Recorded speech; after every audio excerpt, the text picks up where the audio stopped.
12 बजे तक इस्लामाबाद में फौज तैनाती मुकम्मल कर ली जाएगी। आपको अहम खबर दे रहे हैं। सिक्योरिटी जराये का कहना है कि आर्टिकल 245 के तहत फौज की डिप्लॉयमेंट की जा रही है। किसी को भी कानून हाथ में लेने की इजाजत नहीं दी जाएगी। किसी को भी अमनो अमान खराब करने की इजाजत नहीं दी जाएगी। आपको बताएं कि शंघाई ताउन तंजीम के सरबराही इजलास की सिक्योरिटी के फराइज पाक फौज के सुपुर्द कर दिए गए हैं। एससीओ समिट की सिक्योरिटी के लिए फौज तैनात करने का नोटिफिकेशन भी जारी कर दिया गया। नोटिफिकेशन के मुताबिक फौज एससीओ समिट के दौरान इस्लामाबाद में आज रात से 17 अक्टूबर तक तैनात रहेगी।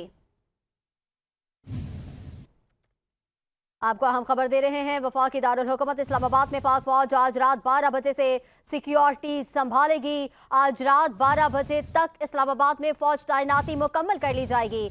सिक्योरिटी जराये का कहना है कि आर्टिकल 245 के तहत फौज की डिप्लॉयमेंट की जा रही है। किसी को भी कानून हाथ में लेने की इजाजत नहीं दी जाएगी।